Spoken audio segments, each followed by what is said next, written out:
Hey, we'd like to take a minute to thank our sponsor, iZotope, makers of software and plugins for audio repair, mixing, and mastering. We use iZotope products here at the High Gain. It's an important part of how we've been able to bottle pure podcast gold week after week. And guess what? iZotope offers 1 free month of Music Production Suite Pro, which has all the tools you need to mix, master, and repair audio. Also, you can get 10% off all other software using the promo code FRET10. That's FRET10. All of this is at iZotope.com, IZOTOPE.com.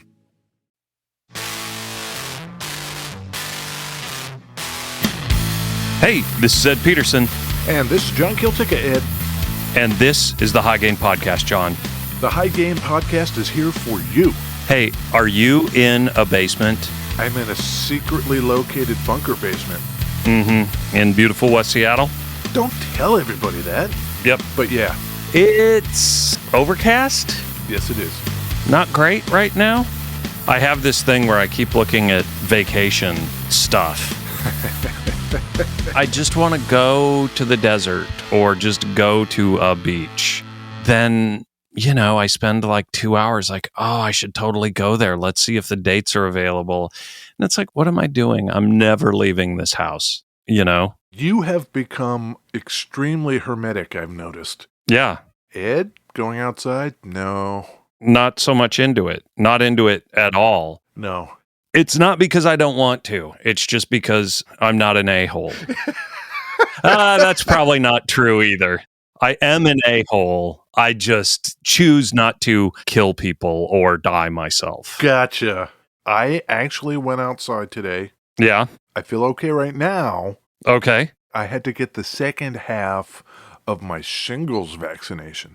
Is that a thing that old people are supposed to do? What's the deal? I guess I thought it was like one of those old man things, the rickets or something. Right. But apparently it's some kind of super crazy painful thing. Yeah, that sounds terrible. I feel like you and I are more or less the same age. Pretty much. And yet, no one's told me I need a shingles vaccine. Your doctor's an anti-vaxxer. Maybe that's it. Yeah. Great.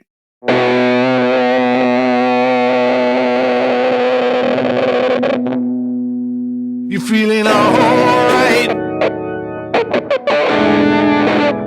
I'm not feeling so good myself. You feeling alright? I'm not feeling so good myself.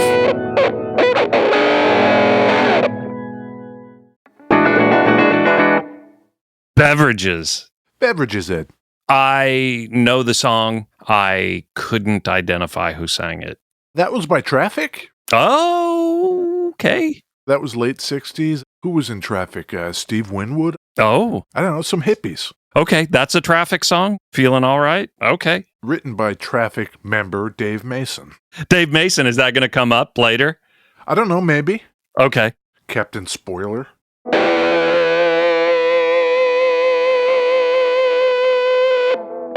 That's nice, isn't it? I think it's great. One of my current favorite fuzzes with that lovely harmonic, the Spaceman Effects Sputnik 3. Remember a little while back where I went oh, that's the supersonic fuzz gun? Yes. Remember that? Yes. I would have been able to identify what that pedal was.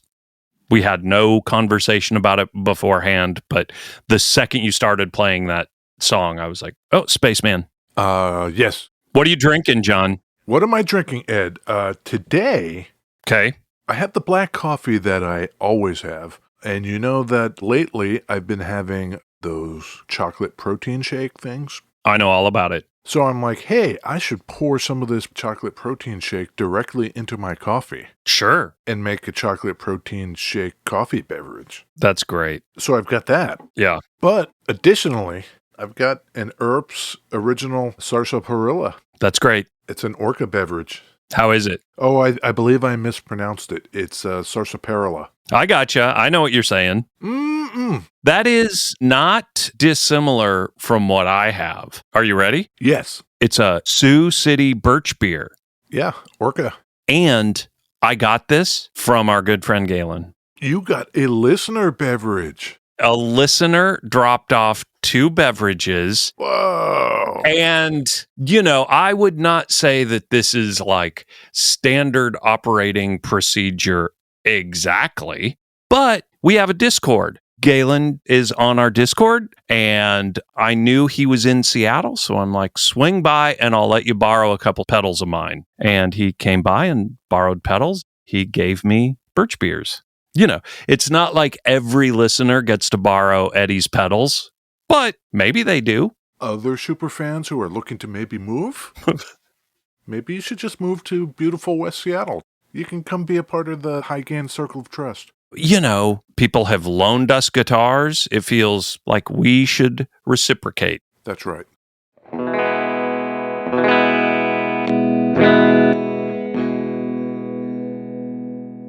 Way back in 1980, Okay. a company is founded by a guy named Ravi Sawhney. Okay. Ravi Sawhney starts a design company.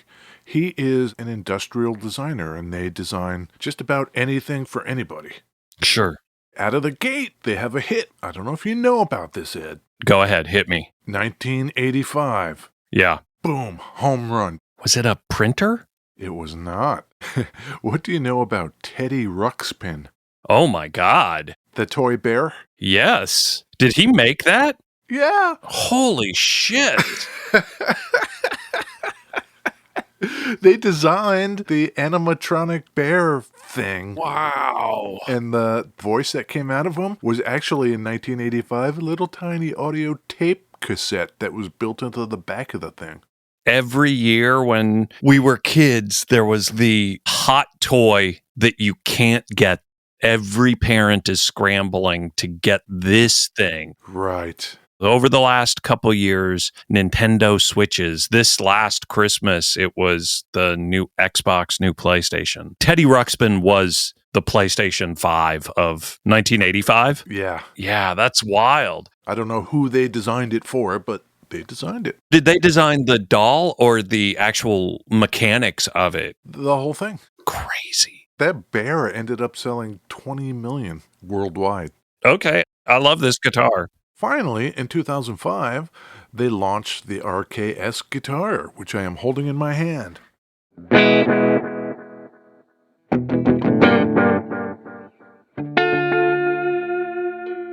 That's some Volante? No, that is the Teisco delay pedal. Oh.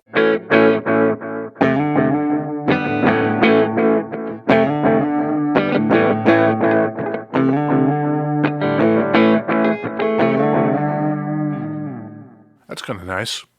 Lovely. So their idea as the kind of ergonomic design dudes was kind of lofty. Let's redesign and rethink the way guitars are made and played. Where are you going to start doing that? They thought, let's redesign the body of the guitar and what the design actually does. They had 2 kinds. One was what they called a hollow body, and the other was what they called a solid body. What they called? Yes, and the reason it's what they called is because the way they were built. Okay. Start this way. Imagine a neck that goes all the way through the body, right? Mm-hmm. I can hand this to you and say, here, Ed, hold this for me, would you? And you would be holding essentially a neck, 2 pickups, a bridge, and an input jack in your hands as one long piece of wood. Got it. You could take that and attach it to a body.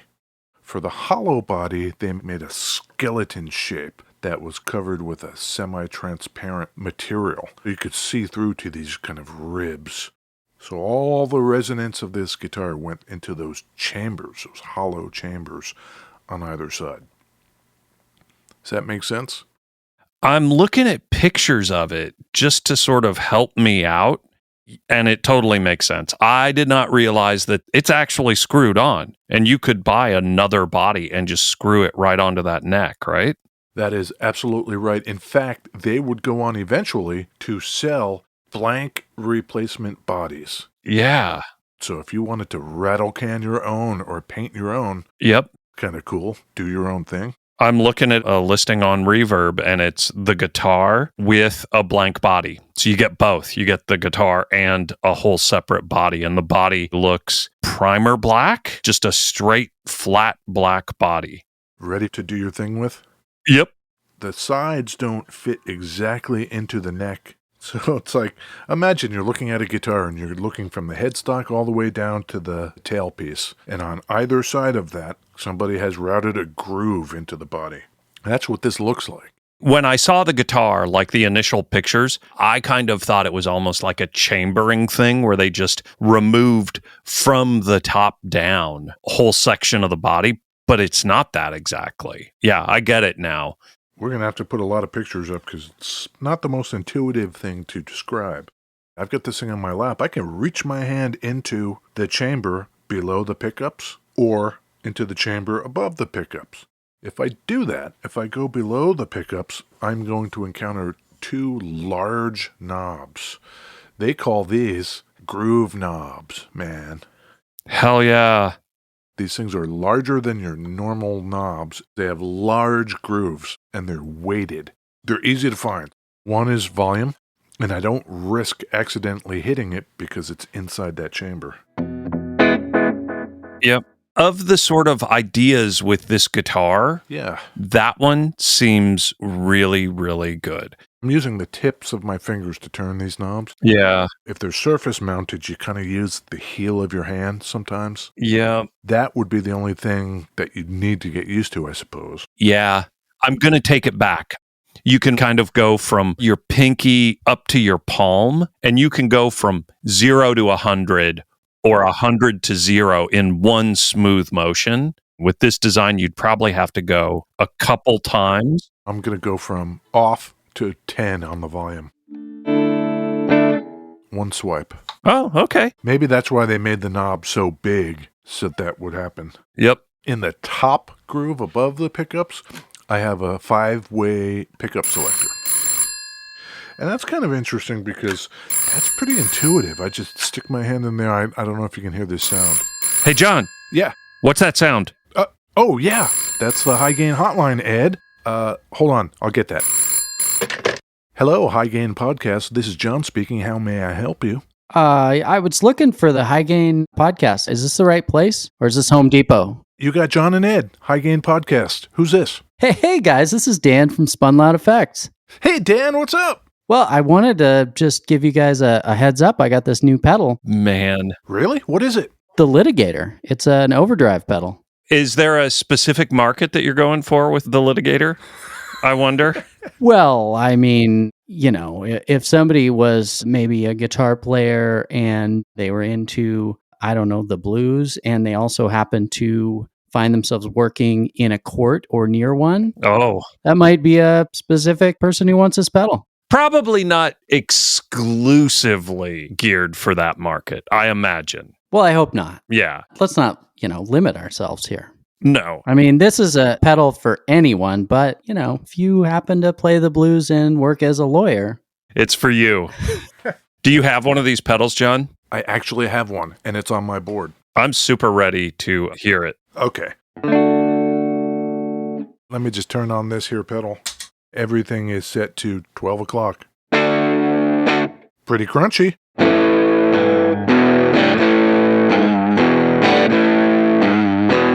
That's totally a song. Little Led Zeppelin. I literally was like, I'm sure I've heard that before. Oh, maybe you've heard of Led Zeppelin? Oh, God. What are the controls on this, Dan? Well, you've got 3 controls, your volume, your gain, and your tone. With the gain all the way down, you're going to find unity somewhere around 60%. I feel like depending on what kind of amp you're running into and what kind of volume, you can get a little crunch with the gain all the way down, but you really shouldn't get much. And you can definitely get a nice volume boost, but then gain up from there, and it'll make the tubes scream, as they say. I'm on 1. Ooh, way down. Then go back up to 12. Make those tubes scream.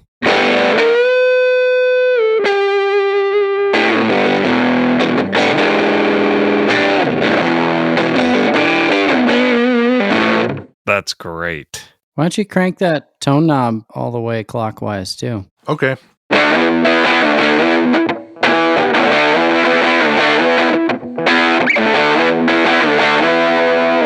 Wow. Sounds great. You know what I really like about this pedal?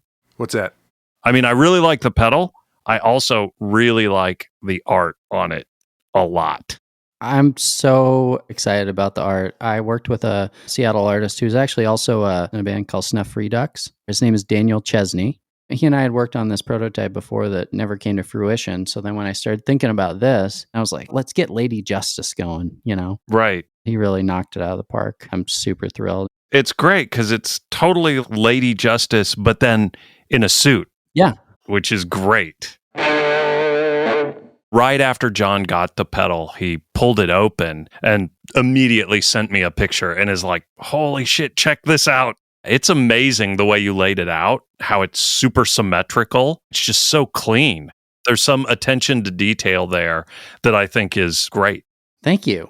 I got to ask, how do the people get one of these fine pedals, Dan? So here's the deal. They're going to be fully available on my website on February 11th. But for listeners of the High Gain podcast only, they can drop me a DM on Instagram on February 10th, and I will sell them one a day early. And I will pick at random one person from February 10th to send a Litigator t-shirt to that will have the same art from the pedal. Sick.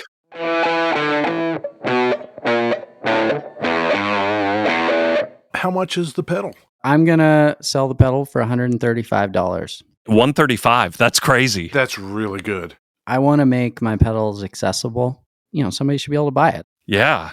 Hey, Dan, thanks for coming to us to let us know about this pedal so we could let all our viewers know about it, and we wish you the best of luck with it. Well, thank you so much. And you guys are the first to know about when it's available, and your listeners are going to have the first shot at it. And this first batch is going to be super small, so if you get in right away, you'll definitely get one. And if you don't get one on the first batch, I'll be building more. Great. Okay, then, cool. Hell yeah. Okay, cool. 2 humbuckers that were designed by RKS, and they seem like the output is medium, but the clarity of them is really nice. They don't feel like they're muddying things up. This thing has an ebony fretboard, which I've become more of a fan of, and the cutaways are way deep. This thing goes all the way up to 22 frets, which I know you enjoy, Ed, because you're the shredder guy. Yep.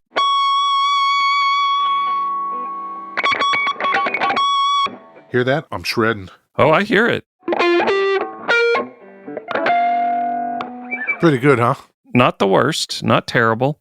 This is an original solid body is what this is called. The shell is what they call the part that the neck attaches to. Okay. In this case, it's alder back with a fancy maple top. Okay. The whole neck is alder, but it's got an ebony fretboard and a kind of maple decorative top. Sure. The headstock has this funky scroll on the top that bends over almost like a cobra head or something would. I've seen that in pictures. Could you hang it by that? I don't know if that's a good idea. Okay. But it looks as if you could. It's made out of solid metal. Yeah. And it's actually screwed onto the top of the headstock. Now, they call that something. Okay. What do they call it? It's their polished scroll tip. Oh. The polished scroll tip is supposed to add resonance, which is not too far-fetched. There are a lot of devices you can actually clamp onto your headstock that just add more weight. Yeah. Adds a little more resonance across the neck. Yep. Whether or not that's the case here, maybe. Who are we to disagree with the creator of Teddy Ruxpin, is what I'm saying, John. And it's not just old Teddy Ruxpin inventor Ravi Soni. Sure. Maybe you're going to need to bring somebody in to tell you what's what. So you can imagine that old Ravi Soni was like, okay, we need some guitar input. Who can we get? Have you ever heard of Dave Mason? This is where we come back around to the Traffic song. Yes! Dave Mason wrote that Traffic song, Feeling All Right. Famously, Dave Mason, as a guitar player, would go on to play with the likes of Hendrix. Oh. You know the Hendrix song, Crosstown Traffic? Oh, of course, yeah. Dave Mason's on that. Wild. Very much in demand, our man, Dave Mason. I did not realize. Is the Sony guy an actual player, or what's his deal? Yeah, he had been taking guitar lessons, and so it became interesting to him to try to rethink the design of this instrument. And Dave Mason actually became co-founder of RKS Guitars. What year did the company start? They officially launched in 2005. Oh, way later. RKS Design kept designing their industrial design stuff during and past the guitars. The guitars split off into their own thing called RKS Guitar, even though it was RKS Design dude, Ravi Soni, behind it. Crazy. RKS Design is still around today. You know what else, Ed? No. There is a truss rod cover, similar to truss rod covers the world over. It's metal, and it has Sanskrit on it. Cool. And it is the Sanskrit character for Om. Yeah. Meant to signify reinvention and rebirth. So that's kind of nice on a guitar. I like it a lot. By the way, Ed. Yeah. The pickup switch that I was telling you I can just reach my hand in there and throw really quick. Stick your finger in the crack. Yeah, I get it. Wiggle your hand in the crack and boom. They must have been into the snappy marketing names. That is the Posifly pickup selector. Posifly. It just sounds like what should be on a Parker guitar.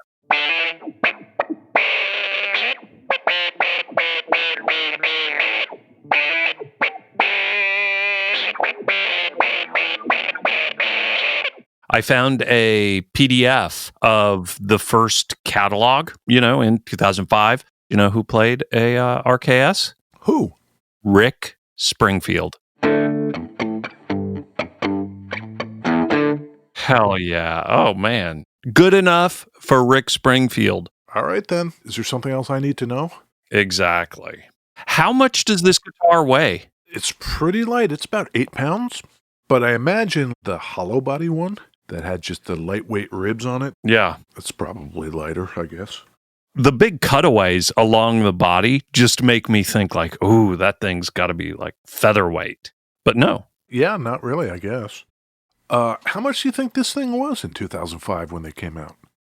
$2,005. That's maybe harder to guess, huh? This is a made in the USA, right?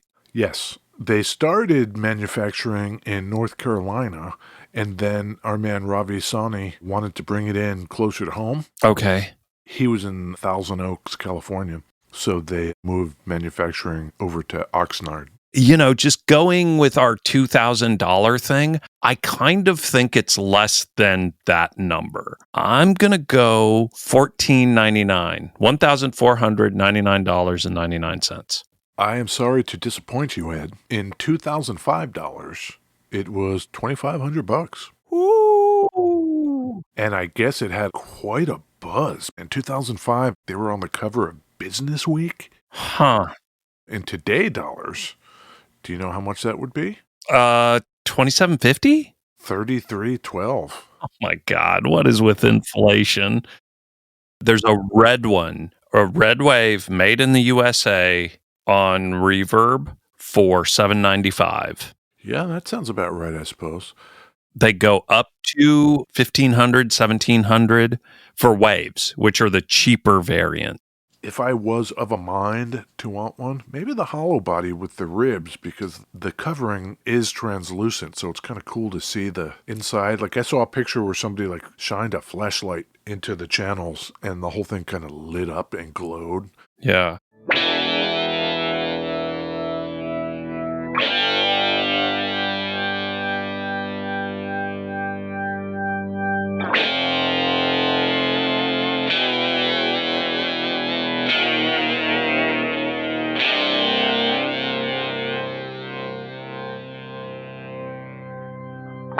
Pretty cool.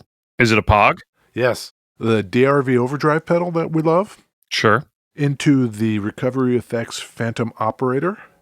Into the POG 2 pedal. Really good. I don't know what happened, Ed, but the long and short of it is, after a few years, Yeah.